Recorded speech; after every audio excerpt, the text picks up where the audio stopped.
हर हर भोले, हर हर भोले। कपिलपुर में जगदत्त नाम का एक ब्राह्मण रहता था। उससे एक पुत्र उत्पन्न हुआ था जिसका नाम गुनिया रखा गया। बालक बड़ा बुद्धिमान था और चतुर भी था।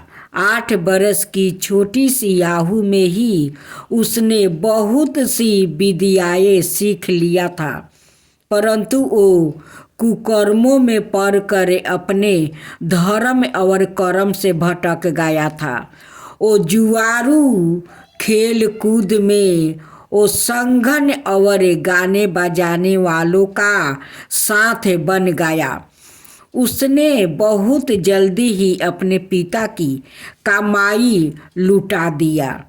उसकी माता उसे रोकती थी, परंतु प्रेम के कारण उसके संबंध में उसके पिता से कुछ ना बताती थी। पुत्र चाहे कितना ही बुरा हो, परंतु माता कभी उसका बुरा नहीं चाहती। जगदत्त जब कभी भी घर आकर अपनी पत्नी से गुनिया के बारे में पूछता कि इस समय गुनिया कहाँ है, तो वो सादा झूठ बोल देती थी और कह देती कि घर से बाहर गया हुआ है, या तो वह कहीं स्नादि कर रहा होगा या देव मंदिर में बैठकर भगवान का पूजा कर रहा होगा। और असली भेद ना जानते हुए उसने गिरह सूत्र के अनुसार गुनिया का विवाह भी करवा दिया गया।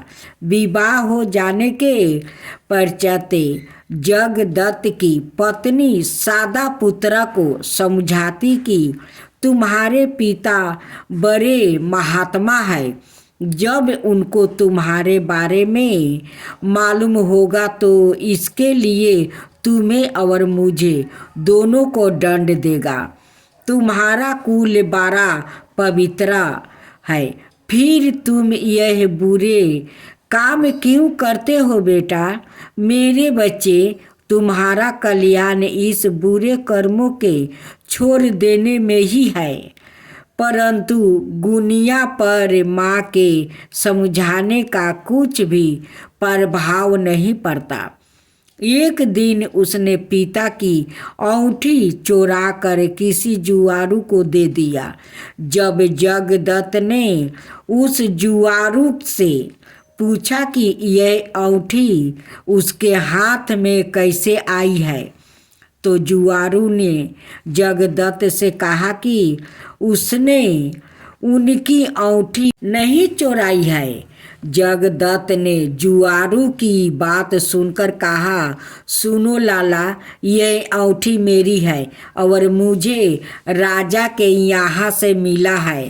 तुम झूठ बोलकर इसे अपनाना चाहते हो, परंतु यह बताओ कि यह अंगूठी तुम्हारे पास कैसे आई है। जगदत्त की बात सुनकर जुआरू को क्रोध आ गया। उसने गरज कर कहा, जो सच सुनना चाहते हो तो ध्यान पूर्वक सुनो। यह अंगूठी तुम्हारे पुत्र गुनिया ने मेरे पास जुए में हार गया है। उसने यही अंगूठी ही नहीं, बहुत मूल्यवान सामान भी जुए में हार गया है। आज तक जुए में बहुत से साधन चुरा कर वो हारा है। आप जितने ही साजन साधु धर्मात्मा है, आपका पुत्र उतना ही बड़ा बदमाश है। आप इतने बड़े विद्वान होते हुए भी आज तक अपने पुत्र की करतूतों को नहीं जान सके। जुआरू की बात सुनकर जगदत्त का लाज का मारे बुरा हाल हो गया। वो लाज के मारे मुंह ढाके हुए हाथ सिर पर झुकाए हुए अपने घर पहुंच गया और घर आने के साथ ही अपनी पत्नी से पूछा कि गुनिया कहाँ है और वह औंठी कहाँ है जो कि उस दिन तूने उपटाता करते हुए मेरे हाथ से ले लिया था। जगदत्त की बात सुनकर उसकी पत्नी ने उत्तर दिया, वो औंठी मैंने यही कहीं रख दिया है। अब मुझे याद नहीं आ रहा है कि कहाँ रख दिया है। स्त्री की बात सुनकर जगदत्त ने कहा, तू झूठी हो। जब कभी मैंने तुमसे गुनिया के बारे में पूछता है तुमने मुझे बात बनाकर टालने की कोशिश करती है। अच्छा, तू औंठी की बात जाने दो और मुझे बताओ कि घर का अनाए बहुमूल्यवान सामान कहाँ है। ना जाने मेरे किन पापों के कारण मेरे यहाँ ऐसा पुत्र उत्पन्न हुआ है। फिर जब उसने घर का दूसरा कीमती सामान देखी तो मालूम हुआ कि सब बहुमूल्यवान वस्तुओं गायब है। तब जगदत्त ने हाथ में जल लेकर पत्नी और पुत्र को तिलजली दे दिया और एक ब्राह्मण की कन्या अपना दूसरा विवाह भी कर लिया। जब गुनिया को मालूम हुआ कि उसके पिता पर सारा भेद खुल गया है और उसे उसकी माँ को तिलजली दे दिया है तो उसको बड़ा दुख हुआ। वह अपनी करने पर वो पछताने लगा। वो भूख प्यास एक शिव मंदिर के पास आकर बैठ गया। उस दिन शिवरात्रि का व्रत था। लोग ने शिव को पूजन किया, फिर तरह तरह के पकवान और खाद्य सामग्री ऊपर चढ़ाया। सब लोग भगवान का पूजन आदि करके मंदिर में ही वो सो गया। तो गुनिया ने मंदिर के भीतर प्रवेश किया और खाने पीने का सामान उठाकर वो बाहर की ओर भागा, मगर चलते चलते उसके पैर एक सोते हुए शिव भक्त से टकरा गया। फिर क्या था, उस भक्त ने चोर चोर का शब्दों सुनकर सभी लोग जाग उठे और दौड़ते हुए गुनिया का पीछा किया। बहुत से नागरिक भी उन भक्तों के साथ मिल गया।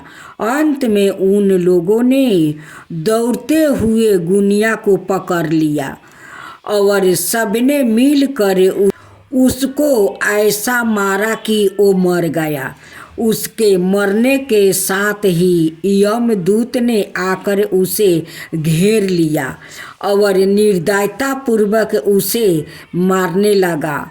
उधर भगवान सदाशिव ने अपने गणों से कहा, गुनिया बड़ा पापी, दुराचारी और कुकर्मी है। फिर भी उसने शिवरात्रि का व्रत रख कर वो जागरण किया है, हमारे पूजन को देखा है, हमारे दर्शन किया है। दीपक से लिंग के शरीर पर वो गिरती हुई छाया को इसे निवारण किया है। रात्रि में अपना वस्तु फाड़ कर उसमें बत्ती डाली है। प्रसंग बस इसने हमारे गुणों का श्रवण किया है और ऐसे ही और धर्म कार्य किया है। अतः हमारे लोक को आएगा, उसको परचते वह कलिंग देश का राजा होगा। तुम लोग वहाँ आकर गुनिया को यमदूतों के ओ बंधन से मुक्ति करो, क्योंकि हमने उसे अपना लिया है।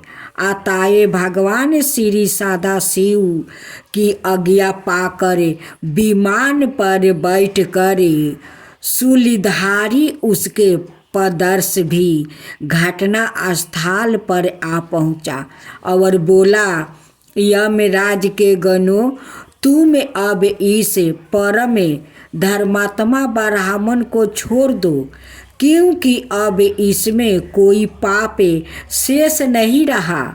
यमदूतों ने भगवान श्री सदाशिव पार्षदों से कहा, यह तो आपकी आज्ञा हमारे लिए सिर माथे पर है, मगर यह तो दुष्ट महापापी कुकर्मी मांस और मदिरा का प्रयोग करने वाला पर स्त्रियों और वेश्यागमी माता पिता की आज्ञा न मानने वाला चोर और जुआरू है। हम लोग इसलिए इसको ले जा रहे हैं। यमदूतों की बात सुनकर शिव के पादर्श ने कहा, तुम मूर्ख हो, यह ब्राह्मण पापी नहीं है। इसका सबसे बड़ा धर्म तो ये है कि इसने पुराना कपड़ा जलाकर शिवालय में प्रकाश किया, रात्रि भर जागरण किया, अस्थिर चित्त से शिवालय के द्वार पर बैठकर उसने भगवान श्री सदाशिव के ओ पूजन को देखा है और हरि कीर्तन को सुना है।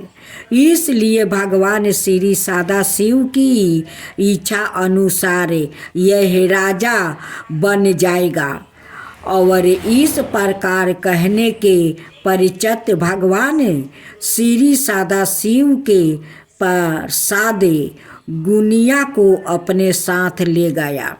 यमदूत से मुक्ति पाकर गुनिया भगवान श्री सदाशिव के पादर्श गुनिया को अपने साथ ले गया।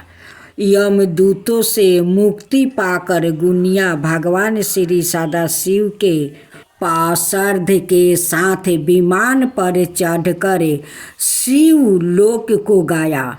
यमदूतों ने जाकर सारा वृत्तांत यमराज को कहा, जिसे सुनकर यमराज ने कहा, जो व्याकुत भस्म रमाए हुए हो, रुद्राक्ष की माला धारण किए हो, शिवलिंग का पूजन करता हो, श्री सदाशिव के गुणों का गान करता हो, छल से सही उसके पास बिल्कुल ना जाओ। यमराज ने भगवान श्री सदाशिव को प्रणाम करके कहा, आप इस अनजाने दोष को क्षमा कर दे। अब दूसरा कथा। सूर्यप्रिया नाम का एक बड़ा धर्मात्मा और सदाचारी वेश्या था। वो भगवान शिव का अन्यायी भक्त था। वो निरंतर उनके आराधना, पूजा और ध्यान में वो तल्लीन रहता था। अपने सारे कार्य वह भगवान शिव को अर्पित करके वो करता था। मन वचन कर्म से वो पूर्णत शिव चरण में ही तल्लीन रहता था। उनकी इस शिव भक्त से दारुक नाम का एक राक्षस बहुत क्रूर रहता था। उसे भगवान शिव की पूजा किसी प्रकार भी अच्छी नहीं लगती थी।